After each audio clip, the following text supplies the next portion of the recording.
So 25 years old, don't worry. Any mistake is an income, is a wonderful revenue for you. So I told myself and told my young people, before 20 years old, be a good student. When you do entrepreneur, just learn some experience. Before 30 years old, follow somebody. Go to a small company. Normally in a big company, it is good to learn processing. You are a part of a big machine. But when you go to a small company, you learn the passion, you learn the dreams. You learn how to do a lot of things at one time. So before 30 years old, it's not which company you go, it's which boss you follow. It's very important. A good boss teaches you differently. And from 30 to 40 years old, you have to think very clearly, you're working for yourself if you really want to be an entrepreneur. When you're 40 to 50 years old, you have to do all the things that you are good at. Don't try to jump into the new area. It's too late. You may be successful, but the rate of dying is too big. So 40 to 50, think about how can focus on things that you are good at. But when you are 50 to 60 years old, work for the young people, because young people can do better than you. So rely on them, invest on them, making sure they're good. So when you are over 60 years old, spend time for yourself. On the beach, sunshine, right? It's too late for you to change normally. But this is my advice to the young people. 25 years old, make enough mistakes. Don't worry. You fall, you stand up. You fall, you stand up. Enjoy it. I mean, 25 years old, enjoy the show, enjoy the show. I didn't have a rich father. Tried 3 times for university, all failed. I applied for Harvard for 10 times, all failed. They don't even want to see me. For the last time, I went to the teachers' college, which was considered the 3rd or 4th class of my city. So I applied jobs for 30 times, got rejected. It was so difficult at that time. I was so frustrated because I taught in the university. My pay was $10 a month because I could not find a good job. In 1994, discussed that I'm going to do something called internet, and 23 of them against it. They said, this is a stupid idea. We have never heard about internet, and you know nothing about computer. And I never thought I was smart. Nobody believed that I could be successful, because everybody say, well, this guy think differently, think crazily. You know, they think about something never work. I tried to borrow $3,000 from the banks. Took me 3 months, but I still cannot get it. We talked to over 30 or 40 venture capitalists. Everybody said, no, forget it. A lot of people said Alibaba is a terrible model. As I said, I believe it. I think this thing could be big. I never thought it would be that big like today. But I believe that something is waiting for me there. And I have to work hard to prove myself. That was the tough experience. So we gathered $50,000 from 18 founders. We started. For the first 3 years, we did not have even $1 revenue from our business. It was not easy. Why it keeps going ahead, going forward? Because I received lots of email of thanks from the customer. They say, this is such a great thing. We cannot pay you, but this thing helped us. If you keep on helping us, one day you will be successful. And I believe this. Little by little, we build up our business. Little by little, we build up our ecosystem of the infrastructure. And now, after 16 years, we have an Alibaba Group, we have a Tmall Group, we have a Taobao Group, we have Alipay. And people said, you are so smart. How could you make a company like that? Bill Gates, Warren Buffett, Jack Welch, Larry Page, Mark Zuckerberg. The difference between those people and other people, they are always optimistic for the future. They never complain. They always try to solve the problems of the others. When you are optimistic, it's always opportunity. People, same here today. Jack, where is the opportunity? I don't have a job. I don't have this, I don't have that. We are at the best time of this century. The best assets you have is that you are young. Don't complain. Let the other people complain.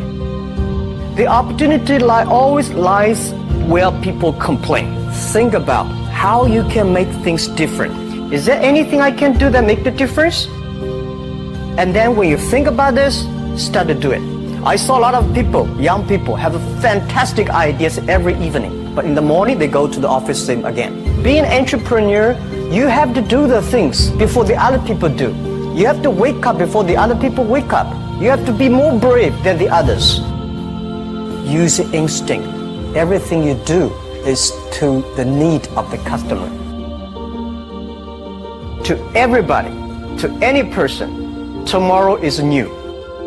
Make the move, make the action.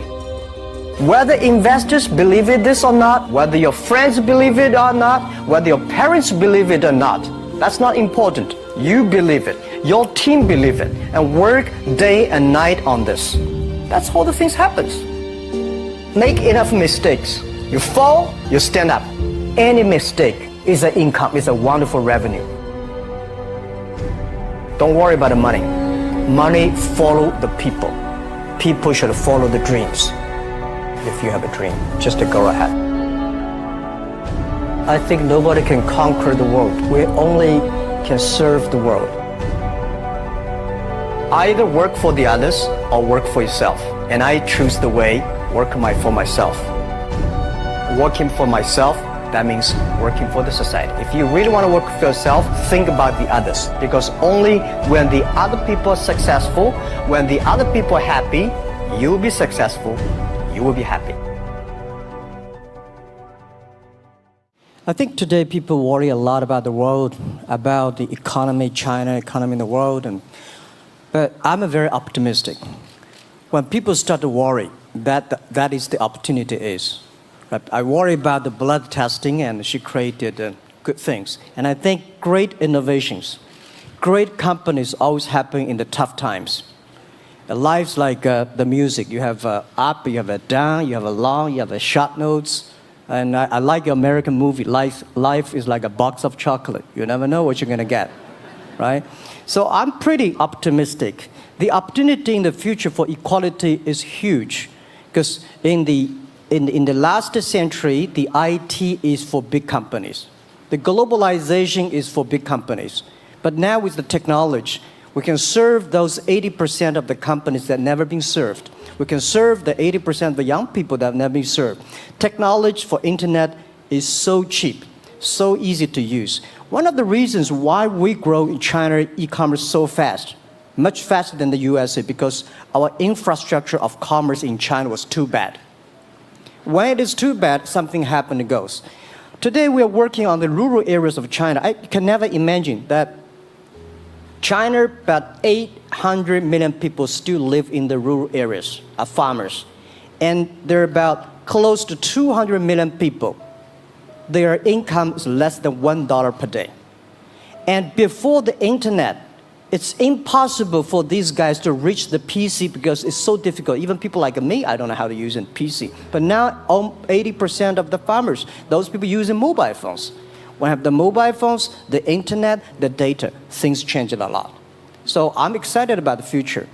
People always worry. I love the young kids sitting there and talking about the dream, the hopes, because if they have the hope, we have the hope. That's what I believe. And let's just take what you do. And I've loved every description I've ever heard about how you serve people, and your story about the bamboo farmers and your wife and her friends. It was fabulous. But where's this going? What are you going to do? What are your plans to maximize the use that people in remote rural areas of China can make of their cell phones besides ordering your products? How are you going to get it? Are you going to get them in the banking system through cell phones? How?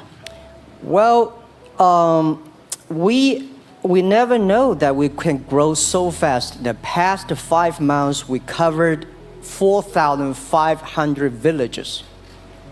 And these people, normally they use in very traditional way.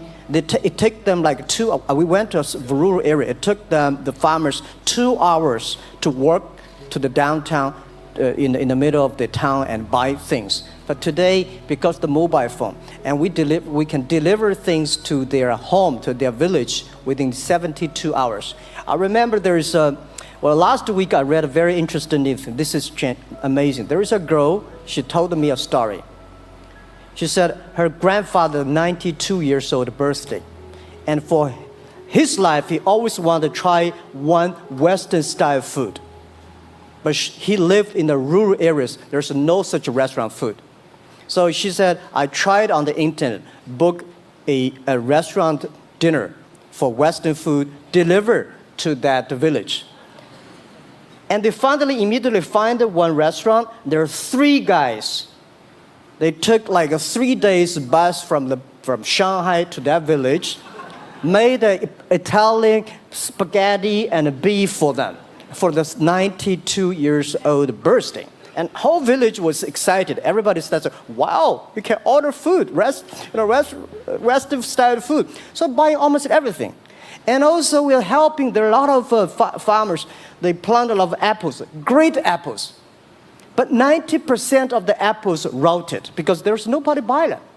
They normally buy by track. If you sell the apples, they sell whole track. And using the traditional way, they can sell by whole basket of the apples. But now, because of the internet, they sell by one. Each apple, they sell $1. Or 1 RMB or 2 RMB for each. So the farmers see using internet, they can buy and sell using the mobile phone. That changed their lives. And I think it's exciting. And people need examples when they see, my neighbor made money through online to selling things. My neighbor buy much interesting things online. People start to learn. And more people start to buy the mobile phones. We cannot make all the mobile factories to sell phones to them. Only they know the mobile phone really works, helping change their lives, they start to buy the mobile phones. Just one more question. And then, do you think this will make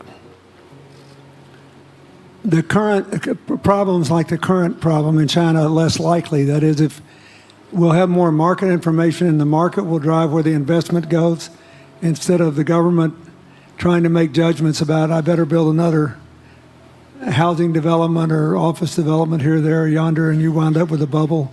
If it comes from the bottom up, is it more likely that fewer bad things will happen? Yeah, I think last week I was in Seattle discussing about the China economy. I think you American people worry too much about the China economy. Well, you see, every time when you start to worry about China goes better. Every time you think China is in problem, we'll get better. But when you have to say, you have a high expectation of China always a problem. Like parents have the expectation of the kids, are the same. But there's a big difference between American consumption because people say, the economy is bad, so China consumption will be good low. No, totally different. You Americans love to spend tomorrow's money. And the other people's money, maybe. Or maybe the children's money. We Chinese love to save money. We are probably the largest country, the safe deposit in the whole world because we've been poor for so many years. When we make money, we put in the banks because someday we know the disaster is coming, so we can spend the money.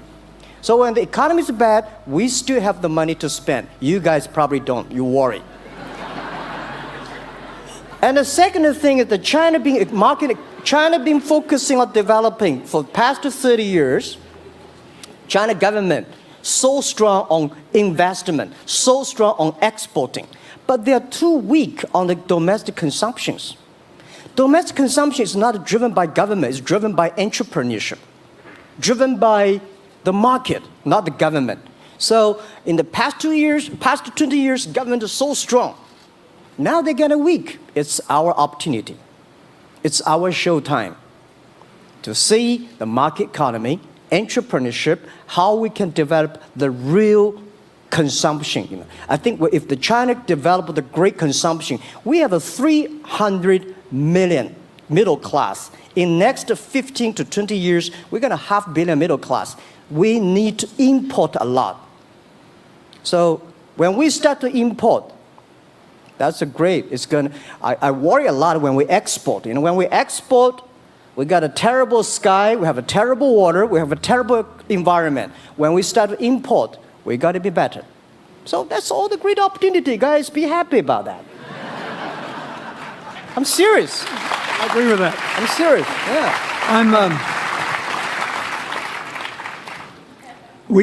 Worry about yourself. Don't worry about the others. The reason some of us worry about China is we depend on you to buy our debt. However, I tried to be more Chinese when I was president. I saved a lot of money. So good. Good. But I just wanted you to say that because I really believe that. I mean, I think you're absolutely right.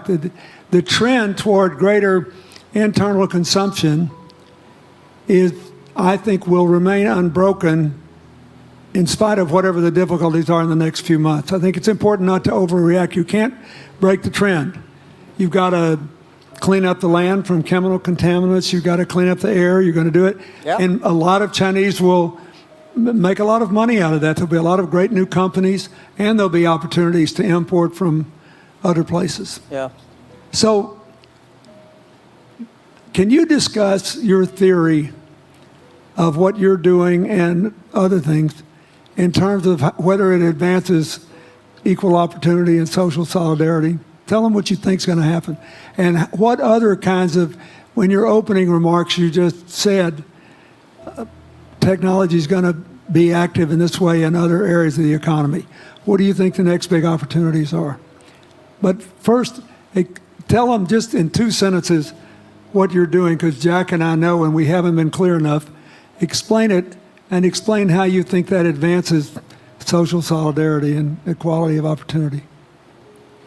Well, our work is in the belief that access to health information is a basic human right. And that lab information, particularly because lab data drives 70% of clinical decisions, needs to be accessible to people before they're sick. So if you look at the word diagnose in the dictionary today, it says to determine the presence of disease from symptoms, which means by definition, we're determining that people are sick once a disease has already progressed.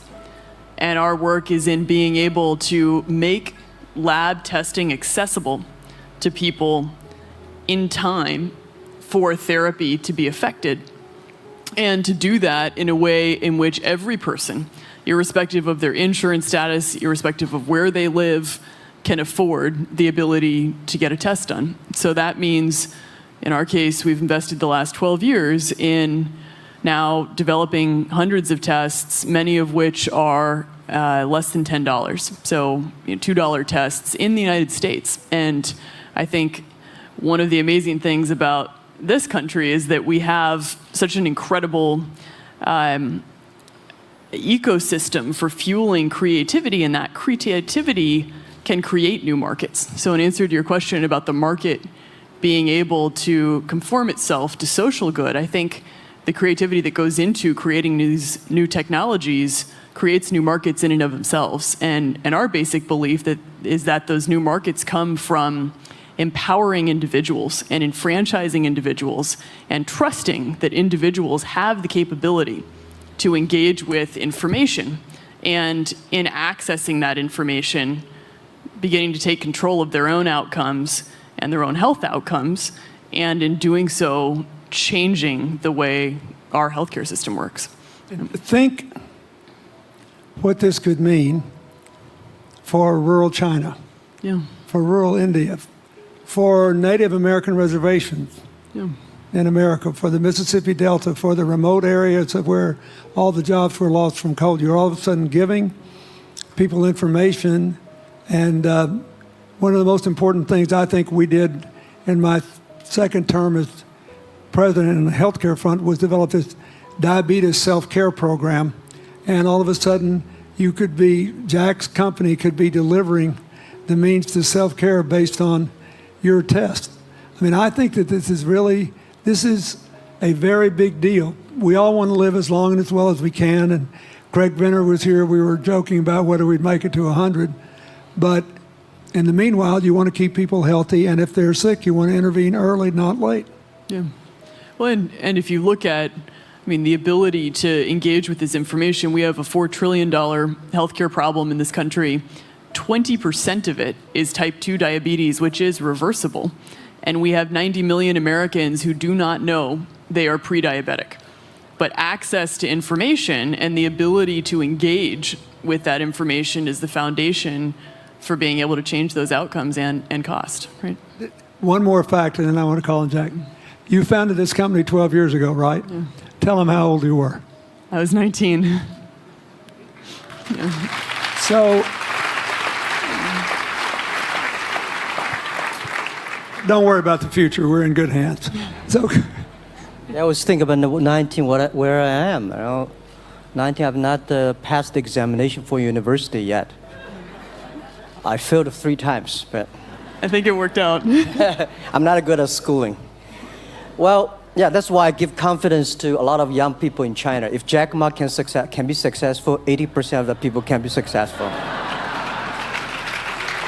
People like her, we're jealous. But, well, equality, I would like to make a little bit of technology helping, because yesterday I was joining the UN Women Conference about gender equality. And I think the first technology revolution happened 200 years ago in the UK, released the human body, the arm, stronger. The second technology revolution in the USA for energy, you can last long. But this technology of revolution release the brain. So this century is not a competition who is stronger, whose muscle is stronger. It's who is smarter, who is soft, who can listen. It's the challenge of wisdom. So man and woman are equal. On the internet, you can never see he's a woman or a man. And on the internet, women can serve much better than men on the internet. Men talking about the business, talking about numbers, competition, they make business very cold. Women, they make business very cozy, lifestyle, and interesting. 50%, more than 50% of our shop owners, more than 5 million shop owners are women. And people love that. This is the great thing I see, that this century we see more and more women leaders, on the state leaders, presidents. In the future, we're going to General Secretary of the United Nations should be a woman leader. And this is the great century for equality. And I feel excited about that. Let me ask you, we're almost out of time, but one of the things that we haven't talked enough about here, and not just here, but generally, is whether the leapfrogging we saw with cell phones, which was instrumental in your phenomenal business success, and which will make it possible for you at the appropriate time to do what you've done on a global scale, hitherto unimaginable in all of human history for anybody to have any of their own health data. We've seen examples, but not the kind of dramatic penetration we need with energy and clean energy, and in short enough time to avoid the worst consequences of climate change. So do you believe that, your country has done more than anybody else to try to put up solar panels, and some of your companies went broke because you overdid it, right? But beforehand, and you got to work out the phase out of the coal, the phase into the sun, and all that. Meanwhile, Africa, which is growing like crazy because of the cell phone in no small measure, and has 6 of the fastest growing countries in the world, still has vast swaths of its land totally dark at night. Do you believe that it's possible for us to scale up with distributed solar power rather than centralized as quick as we did with the cell phone? And if so, and if that were your business, if you had to quit what you're doing today and start there, how would you do it? And how would you do it? Lady first, I know that. I'm such a huge believer in technology, and I think especially right now, we're at an incredible time in terms of new technology and the ability to apply technology in a scalable way towards solving some of these problems. So I would look at it in the context of some of the renewable solutions that we already have, and in the context of empowering, connecting individuals with access to those solutions, and in the context of creating markets around them. I think that there's real opportunity to actually create an ecosystem in which people can financially benefit from these solutions, and I think that's going to drive an adoption. I think in developing economies, there's a revenue stream associated with that, and the more we can turn even already some of the technologies that we have into markets, the more that we can fuel, I believe, local growth and individual engagement in beginning to adopt some of these solutions.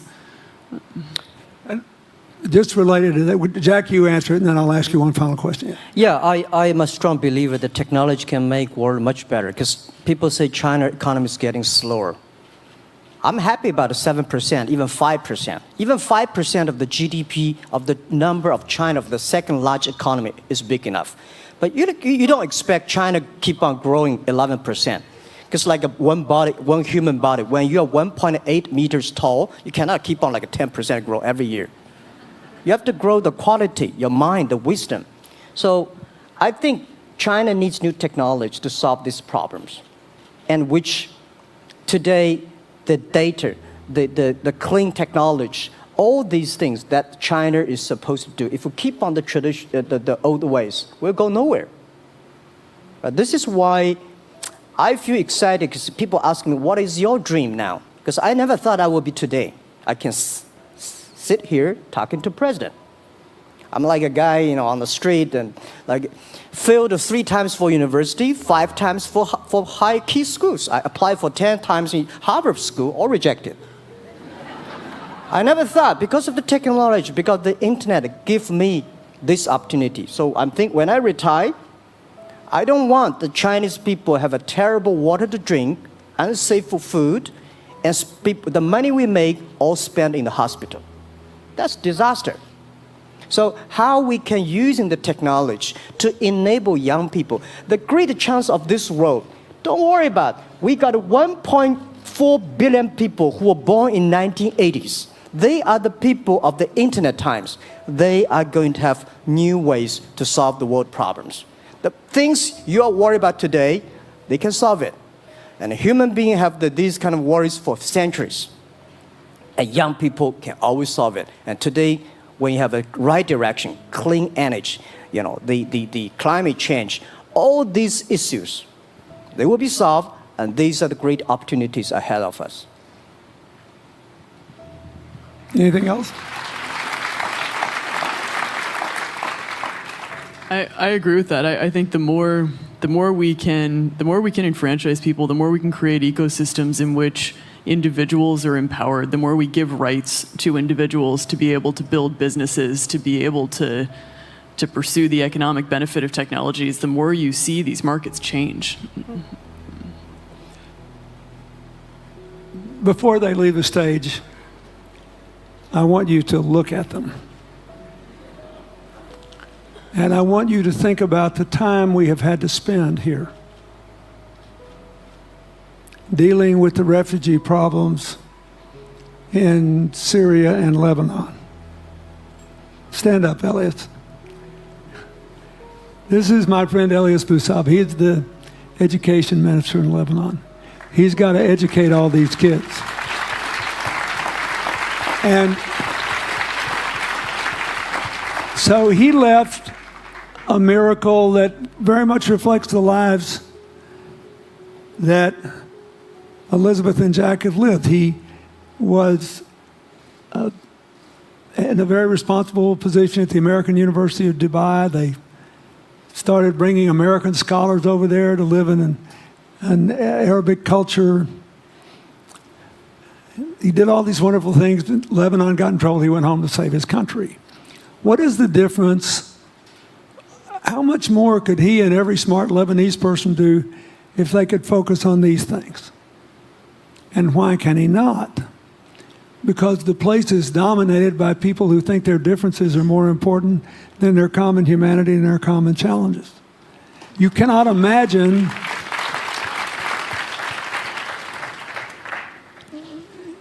Jack Ma's proud of being Chinese. I like that. He never hid it. He's happy about it. I'm proud to be a global citizen too. Yeah. Yeah. And I imagine Elizabeth's proud to be a blonde-haired, blue-eyed American techno whiz from Northern California. Yes. But they don't, not a word either one of them has said has defined the meaning of their lives or the direction of their work with negative reference to someone else. My friend Dikembe Mutombo, stand up. No, you don't have to stand up. It'll hurt you too much. You're an old man. My 7'2" tall friend was just inducted into the National Basketball Association Hall of Fame. And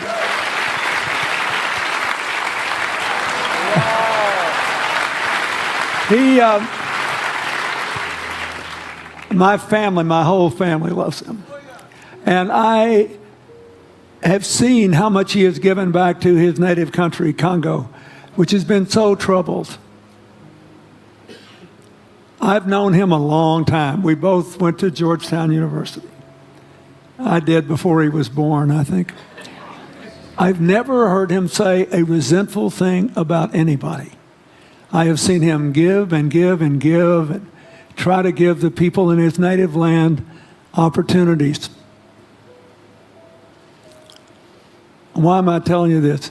He's had a good life because he never defined his life with negative reference to anybody else. He never begrudged anybody else's success, and he thought he had an obligation to help other people. I'm telling you, we are back in a time of collective global insecurity where the main struggle is the oldest one in human history, just in modern techno realities. I mean, if you were trying to build the Middle East, you would think about our permanent sponsor here, the ambassador from Oman, who her government tried to help head off a calamitous war in the Middle East over the nuclear issue in Iran. We all pray to God that it'll work out all right. And the lead she made. You look around all these places, wherever people are putting aside their differences and working together, good things are happening. We cannot achieve economic or social equality without living in the factual realities of the world we face, looking at the obstacles, looking at the opportunities, making the best decisions. And those of us who even feel good about ourselves because we think we spend a lot of time giving, our whole goal should be to work ourselves out of a job. One of the things that Bill and Tanny Austin are sitting there with Starkey, they started giving away hearing aids, and then they decided, well, we better teach these young people how to speak. If they get the gift of hearing, they'll have to learn that. So they got into the education business. Sonny Varkey got into the education business and decided somebody ought to do something really dramatic to remind people that the only people that really matter are the teachers. So he gave the first Global Teacher of the Year award last year, and an international panel gave the prize to a teacher from Maine who promptly gave the entire $1 million to her school. The woman never made any money in her life. She gave all the money away immediately. The future is going to be forged by people who think of how to use the modern tools that we are given, as Elizabeth and Jack have, to create opportunity through empowerment. And it will not be a straight line. It's too many moving parts. But I just want you to think about that. The reason you feel good looking at them is that you identify with them even though they're different from you. And that's basically where we are all over again, and we can't slip back. We can't give up. That's why when we had the Prime Minister of Italy and George Soros talking about the future of Europe, and George said it was coming apart, and the Prime Minister said, no, it doesn't have to come apart if it's about something more than economics. I thought it doesn't have to come apart if you will it not to. And you put yourself on the line for it. There are no guaranteed outcomes today, but you can guarantee that the trend is right. So go ahead, you were going to say something, weren't you? Yeah, I just wanted to add, I mean, as we're talking about the future and from my own experience and looking at all the faces here, I think a huge part of the answer to your question is also to raise our little girls with the stereotype that they can be the best in engineering and science and math. Because when they do in all of these industries, it changes everything. And we need to do that in this country, and we need to do that as parents in other countries. You know? Yeah, I was thinking about if what you say. I think about when you talk about problems, you normally it's like a politician. When you talk about opportunities, that the business people. I was thinking about how we can using this all the problems that change the problem become the opportunity, and. I don't know. I just feel excited when people talk about problems. I think think about if you can solve one of them, that's the chance. And today, nobody live in this century has so many opportunities and so many tools they can use to change other people's life. And I think in the last century, which I call the IT time, this century is called the DT time, data technology. IT is to empower yourself, make yourself strong. DT is to empower the others. When you empower the others, you empower your future, yourself. So when I listen to you talk, I agree, and I think that's why we were born in this century. That's why how we can use the internet to help more people. Let's give him a hand. Thank you.